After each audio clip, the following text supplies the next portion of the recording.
hoje falando sobre a superação dos conflitos domésticos. Como é que está a humanidade inteira confinada, de quarentena, dentro de casa. As estatísticas estão mostrando o aumento, inclusive, dos processos de Maria da Penha, ou seja, os esposos não estão suportando as esposas não estão suportando os esposos, filhos, né, brigando com os pais brigando com filhos. Há realmente uma solução para isso, e é sobre isso que a gente vai estar falando hoje, e fundamentalmente, a relação humana é para ser algo agradável, é para ser algo útil, é para ser algo que vai trazer benefício mútuo à coletividade, fundamentalmente. Por quê? Porque dentro da evolução da humanidade, nós precisamos, no passado e ainda precisamos no presente, estarmos juntos para quê? Para que nos ajudemos uns aos outros. Porém, nem tudo são flores. E é disso que a gente está falando hoje aqui, agora. O que está acontecendo é o seguinte, que nós temos, na verdade, muita dificuldade na convivência social e familiar. Dentro de uma família, nós nos juntamos às pessoas que mais vão nos ajudar a melhorar, a evoluir. Porém, essa evolução, esse crescimento, esse amadurecimento acontece às custas do nosso sofrimento, às custas de algum sacrifício, às custas de algum crescimento da personalidade, que vai passar de uma perspectiva mais infantil, egoísta, para uma perspectiva mais ampla, mais coletiva, mais sistêmica, mais fraterna. Por quê? Atualmente, o que a gente tem percebido, pelo menos no contexto terapêutico, no contexto das próprias redes sociais que divulgam, a família, ela tem sofrido uma desestrutura paulatina de geração em geração. Então, os desentendimentos, as brigas dentro de casa por motivos bobos, disputa de poder entre marido e mulher, disputa entre irmãos pelo reconhecimento dos pais, são pontos de conflitos bastante importantes, críticas, queixas que depreciam ao companheiro, o filho, a filha, o irmão, o tio, a avó, sogra, sogro, né? Como que isso acontece? Como que é esse contexto aí? Ainda mais hoje em dia que as famílias são, via de regra, mosaico. Uma família mosaico. O que é uma família mosaico? Uma família que se constitui através de pedaços de outras famílias, aonde muitas vezes a pessoa vem de um outro relacionamento, já com 1, 2, 3 filhos, e se casa novamente. E essa esposa, esse marido, já vem também com 1, 2, 3 filhos. E se juntam ali, e aquela família se forma uma nova família com pedaços de outras famílias. E aquilo se torna uma família só. E o conflito acaba sendo muito grande entre padrasto, madrasta, enteado, né, enteada, e onde existe uma disputa, digamos assim, sem fim, pelo afeto do pai, da mãe, do filho. E por que isso tudo tem acontecido? Né? Sogro e sogra, então, já virou piada, né? É motivo de apedrejamento, né?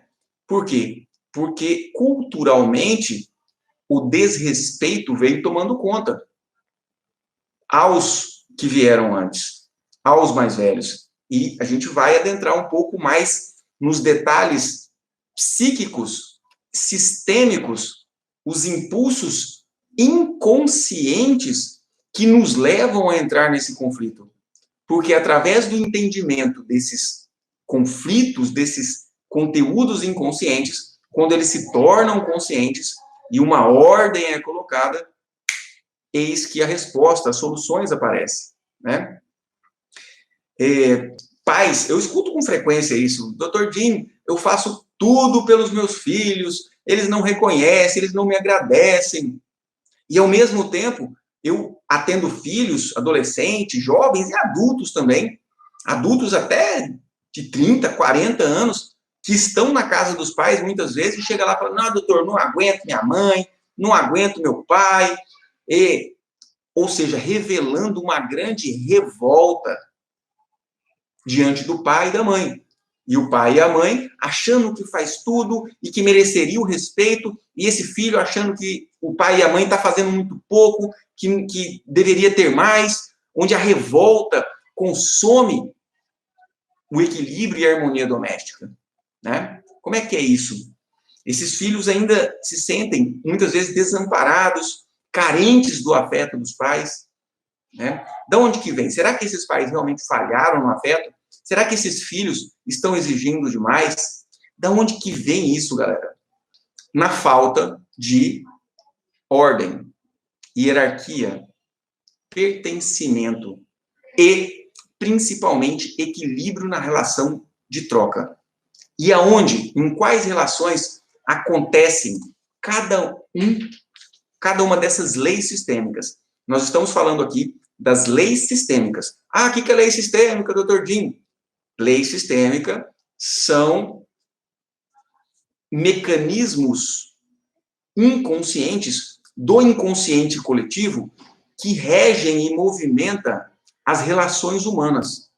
Nós temos atitudes, comportamentos, nós geramos para nós mesmos destinos extremamente submetidos a essas leis. E é uma lei, como existe a lei da física, da química, da matemática, a lei da gravidade, e não interessa se você acredita ou se você não acredita, você está submetido. Se você não acredita na lei da gravidade, cuidado que, né, uma hora você pula de um lugar alto e vai acabar se machucando. E é o que acontece aqui. A gente está muito sem saber esse contexto, agora que a constelação familiar está elucidando isso de uma forma mais clara, agora que a gente está tendo acesso a tudo isso, e agora, quando clareia, as soluções vão aparecendo. Então, a falta dessa ordem dentro de um sistema familiar que traz esse tanto de conflito, faz filhos serem pais dos próprios pais. Olha só, é uma desordem, é um posicionamento equivocado de filhos que apontam o dedo e acham que precisam mandar nos próprios pais. E muitas vezes, esses próprios pais, por não terem tido a referência de autoridade dos próprios pais, dos pais deles mesmos, acabam permitindo que esses filhos mandem.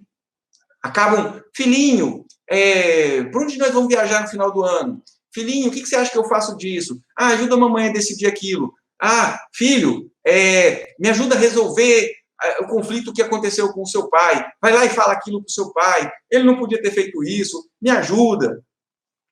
É uma grande desordem. É um peso para um filho ter que carregar os problemas dos pais. Beleza?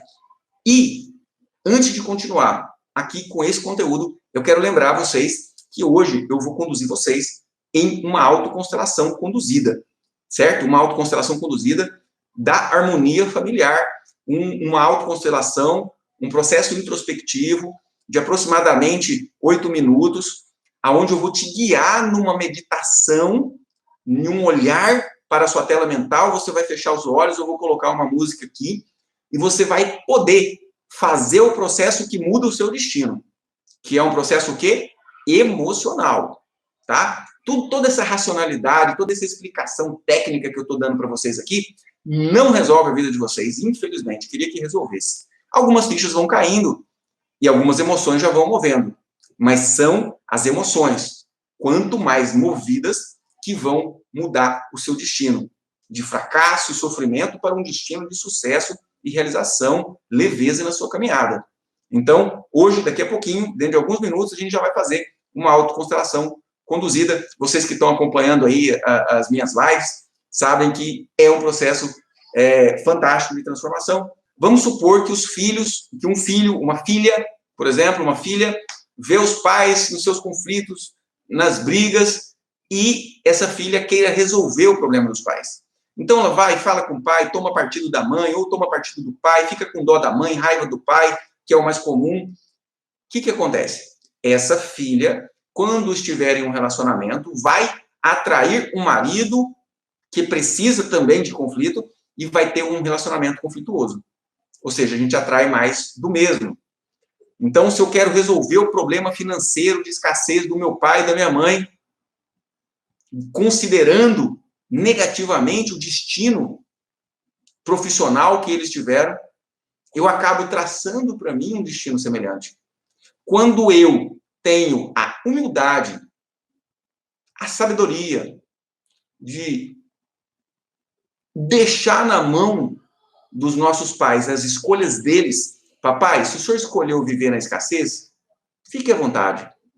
O senhor é um bom pai assim mesmo. Em vez de ficar aquela ideia da criança interior, papai, eu te amo, mas eu ia te amar mais se você fosse próspero, se você tivesse conseguido uma profissão melhor, eu ia te amar mais se você não precisasse ficar nesse trabalho braçal. Não, não é isso.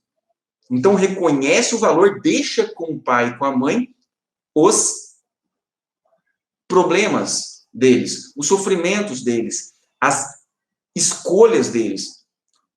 Ah, mas o meu pai ou a minha mãe não dá conta. Meu pai ou minha mãe é fraco. Olha só, uma desordem de hierarquia. Se você considera seu pai e sua mãe fracos, você é resultado deles. Você é fraquinho. É simples assim. Você é resultado deles, então você se enfraquece. Se você considera o seu pai e sua mãe fortes, você é consequência deles e você se fortalece. Fortes o suficiente. Ah, mas minha mãe foi vítima do destino. Não existem vítimas. Se uma mãe escolheu aquele destino, é o destino que ela está vivendo. Não tem coincidência. Não tem coincidência. Não, e você, faça o que fizer, não vai conseguir mudar o destino do seu pai ou da sua mãe se eles não quiserem. Galera, eu não estou falando aqui que não é para ajudar o pai e a mãe quando eles precisem. Eu não estou falando aqui que é para abandonar o pai e a mãe, que não é para amar. Pelo contrário, é uma forma de amor muito grande a gente respeitar o jeito que eles escolheram ser. É a maior manifestação de amor. Né? É um amor livre, é um amor massa, legal. Então, filhos que tentam ser pais dos próprios pais, tá errado, vai dar problema. Eu não gosto de falar nem tá errado, porque aqui a gente não está falando de certo e errado, a gente está falando de um caminho que traz sofrimento e o outro caminho que traz plenitude. Você escolhe. Você vai ficar intrometendo nos problemas dos seus pais, sofrimento. Tá tudo bem, tá tudo certo. É livre essa escolha. Você vai seguir o seu caminho, deixar os seus pais resolver os problemas deles, você vai para a plenitude. Simples assim. Pais que são filhos dos próprios filhos. Ou seja, são carentes e ficam exigindo dos seus filhos uma demanda. Ficam exigindo dos seus filhos que dê um provimento de afeto. O filho cresce, faz 18, 20 anos, forma, vai casar, vai embora e os pais entram naquela síndrome do ninho vazio. Meu Deus, e agora meu filho ou minha filha foi embora, casou, sobra marido e mulher em casa e começa só briga. Por quê? Porque nunca olharam para si mesmo. Pai e mãe não é para a vida toda. Pai e mãe é uma função temporária. Então, a gente cria o filho para o mundo. Quem é dependente afetivamente, quem fica morrendo de saudade do filho, da filha, meu Deus, eu preciso que ela venha me visitar, ela venha aqui me ver. Principalmente o pai e a mãe que faz isso para contar os problemas, né? Para dividir os problemas.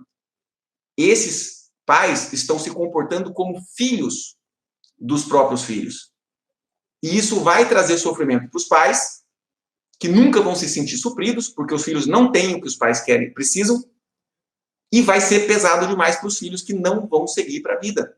Olha o tamanho da culpa que um filho vai sentir se ele precisar sair de casa e a mãe chorando, não, meu filho não sai não, não vai estudar fora não casa não, fica aqui comigo, seu pai morreu e agora?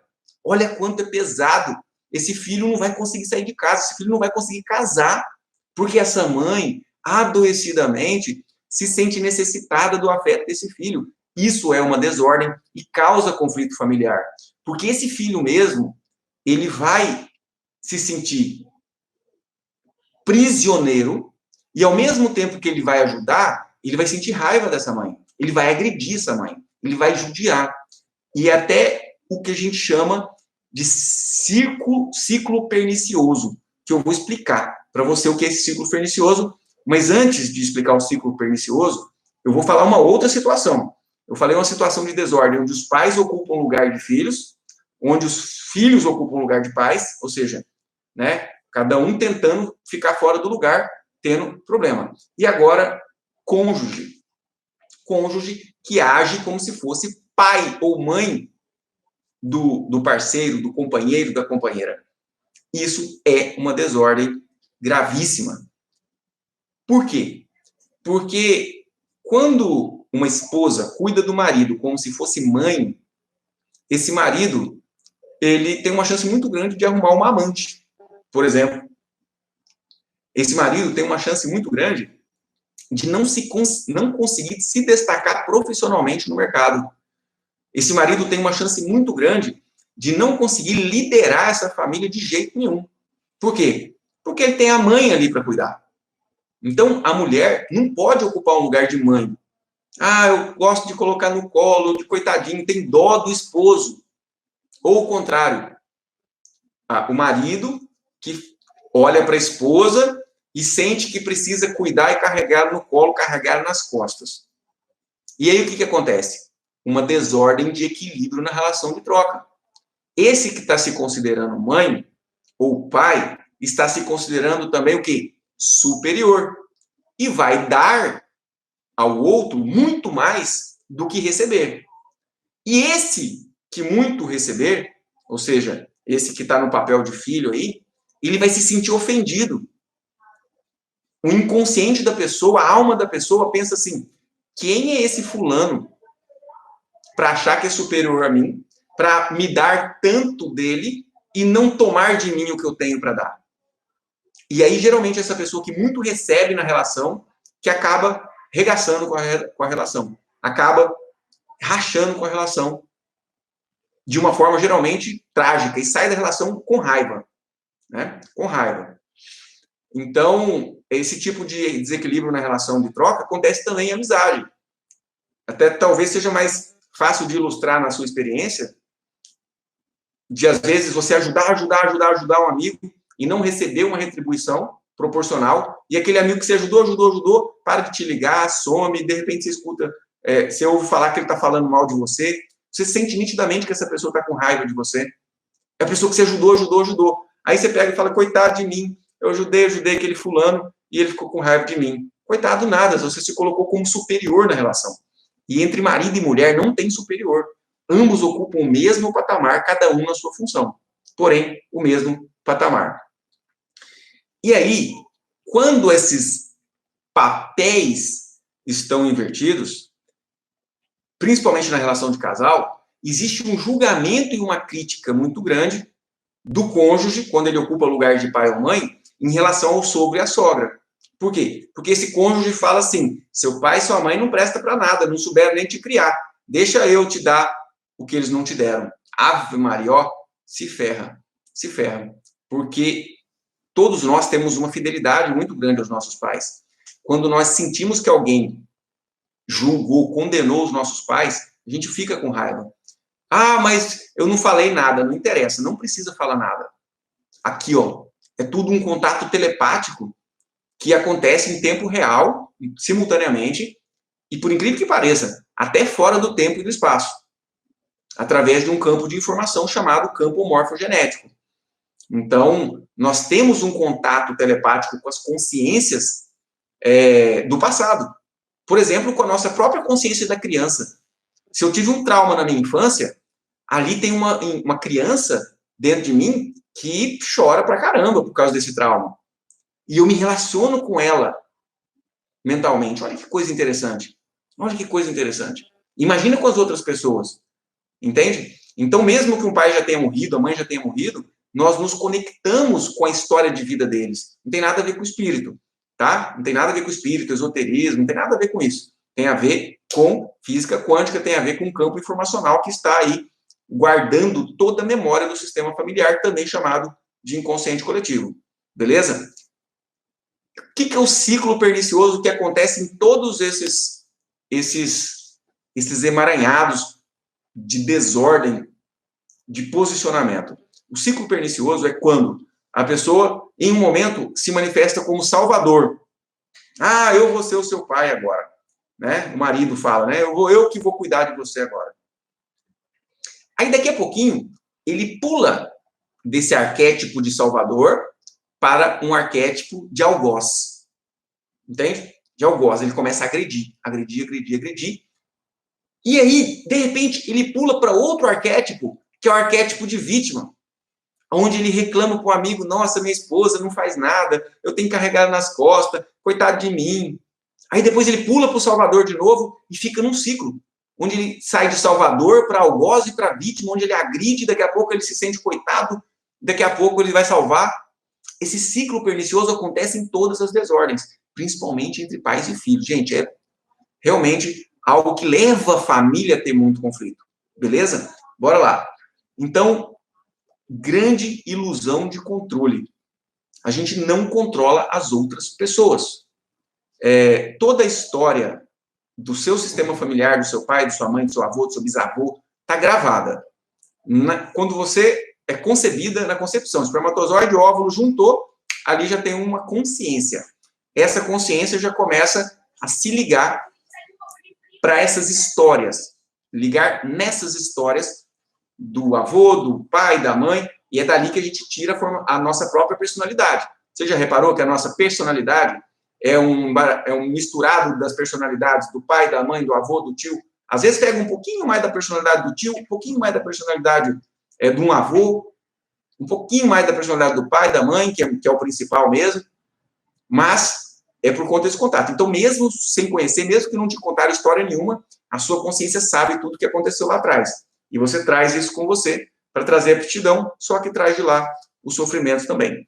E o posicionamento infantil diante das relações familiares. O que é um posicionamento infantil? Como que é uma criança? Qual que é o arquétipo infantil? Cuida de mim.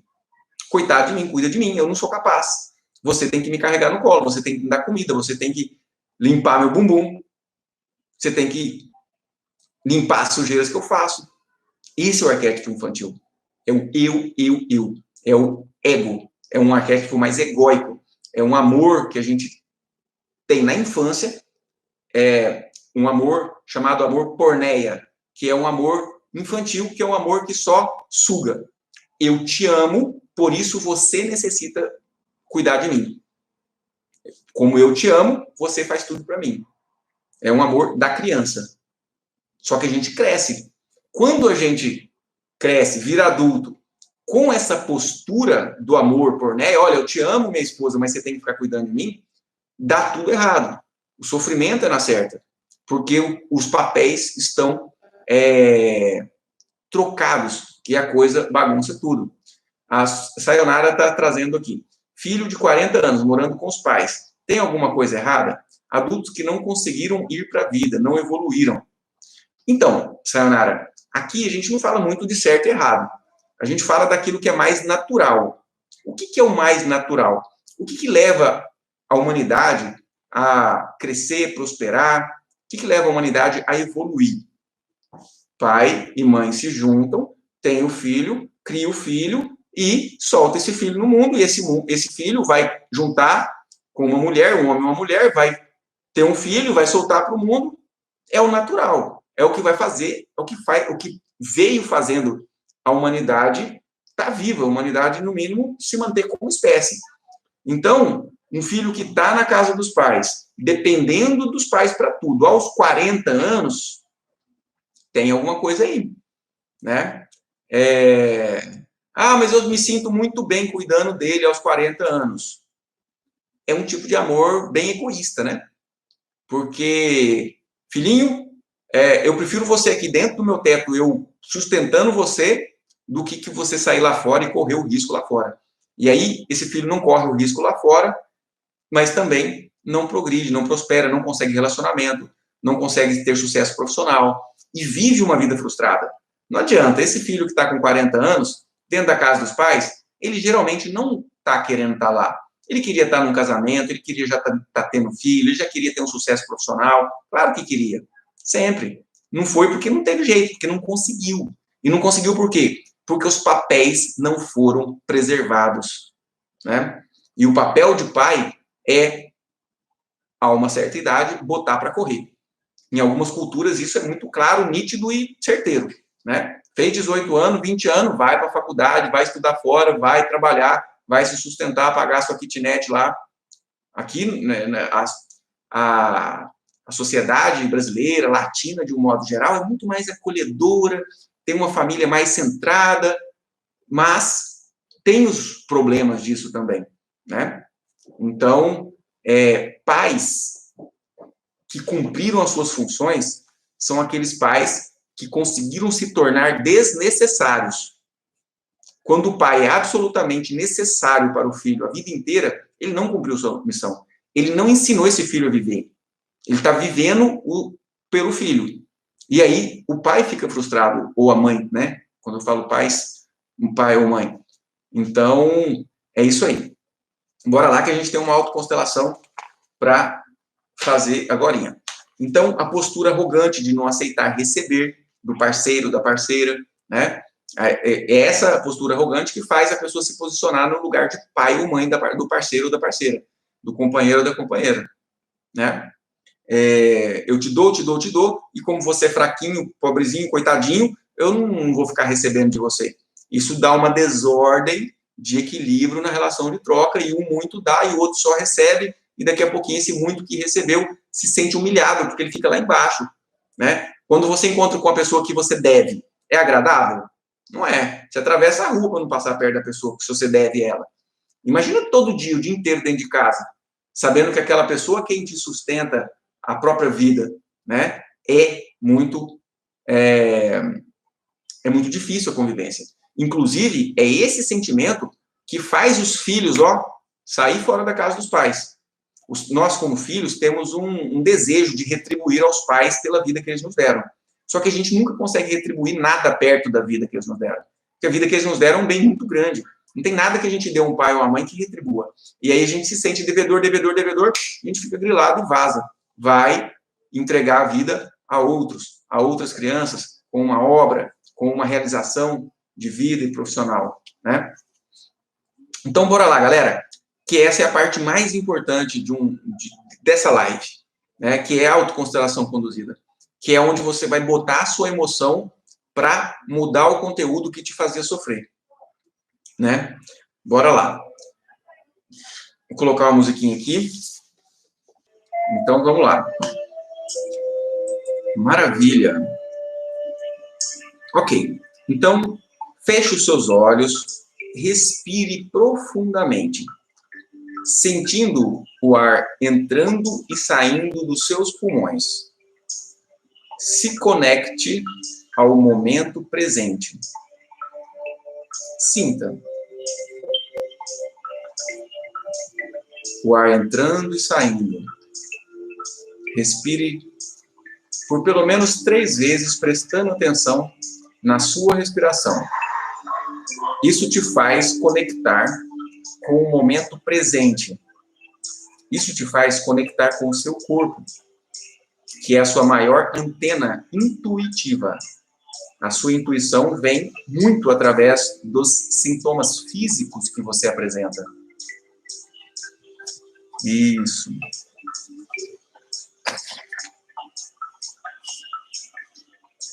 E agora, você, sentindo o seu corpo se relaxar, você se dispõe a olhar para a sua relação familiar.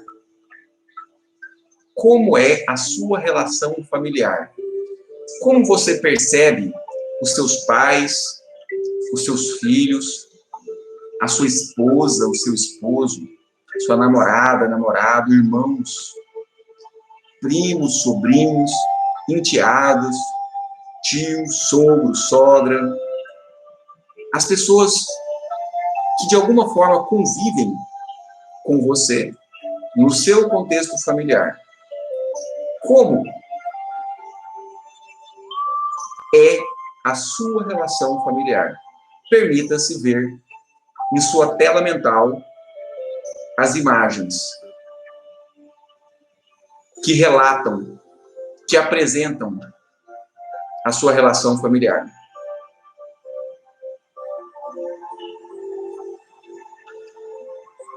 E agora, vem em sua tela mental os principais conflitos que você tem. As pessoas com quem esse conflito acontece. Conflitos passados que não foram resolvidos. E conflitos atuais. Você se permite olhar para esses conflitos.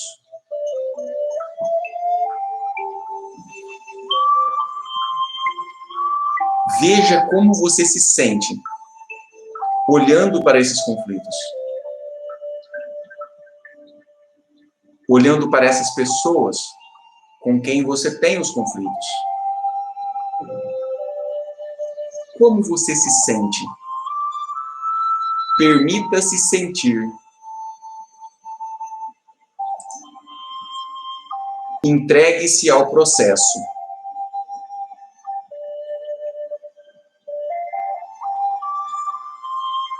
Perceba o seu próprio sofrimento diante dessa relação familiar.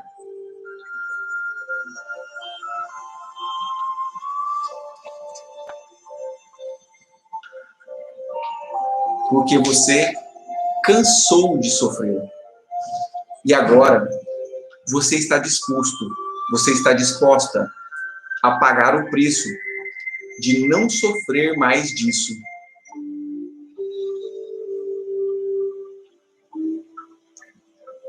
O preço de reconhecer que você não tem razão em lutar contra. Você está disposta a fazer o que é necessário para ter uma boa relação familiar, em harmonia, paz, progresso, realização em conjunto. E agora, você se vê. Você vê o principal conflito.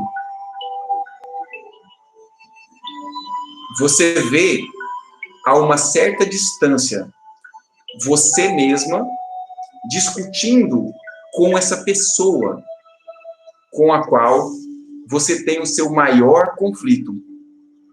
Escolha o maior dos conflitos. Aquela pessoa que você mais guarda mágoa dentro do seu sistema familiar. Talvez seja o pai, ou a mãe, o irmão. Talvez seja a própria esposa, onde o conflito esteja muito forte. Talvez seja um filho que te trouxe muitos sofrimentos. Você está a uma certa distância, vendo você mesmo e essa outra pessoa discutindo, como se você estivesse de fora. Veja a imagem. Você vê você discutindo com essa pessoa sobre as suas principais diferenças,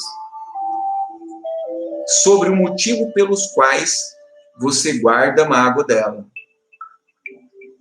E de longe você observa de uma forma mais imparcial. Você observa o que você lá na frente diz e o que essa pessoa diz. Como é o conteúdo dessa discussão. Permita-se sentir. E agora, você se coloca no lugar dessa outra pessoa. Você entra dentro dela. E dentro dela, você agora está diante de você mesmo. Você se vê esbravejando com os seus motivos na sua frente. E agora você consegue sentir exatamente o que essa pessoa sente. Permita-se sair do seu ego e se sentir como essa pessoa sente. Você se vê à sua frente, queixando-se, falando os seus motivos. Como é estar na pele desta pessoa?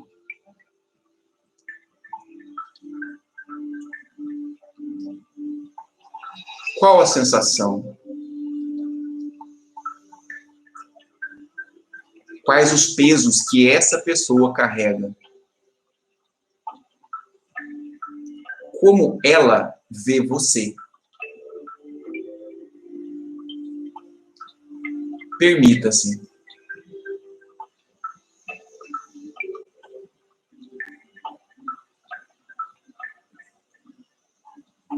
E agora?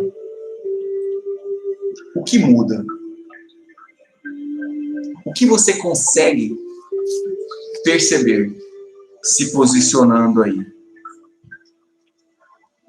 E agora, você se permite afastar-se novamente e voltar ao seu lugar, diante dessa pessoa com a qual você tem o conflito. E agora, você diz em voz alta, representando uma mudança dos seus sentimentos, da sua postura diante dela. Você diz, agora sim, eu vejo você. Abro mão de te condenar. Eu não sou melhor que você. Somos apenas diferentes.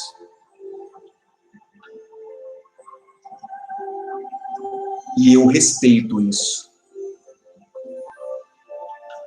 Olhe nos olhos dessa pessoa e diga, eu aceito você como você é.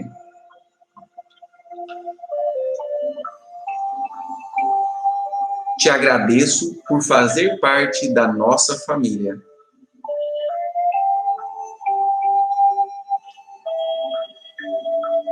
Muito obrigado.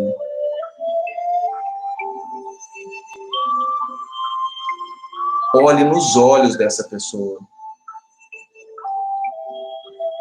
Veja o que muda na atitude dela.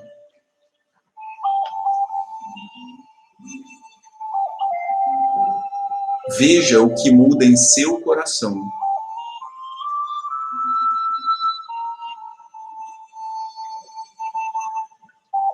E trazendo consigo toda a sua mudança, todas as suas percepções, e uma nova forma de enxergar essa relação, você vem voltando para o aqui e para o agora, movimentando as mãos, movimentando os pés, e ao seu tempo, cada um poderá abrir os olhos. Gente, muito obrigado a todos vocês e até a próxima. Beijo para vocês e até mais.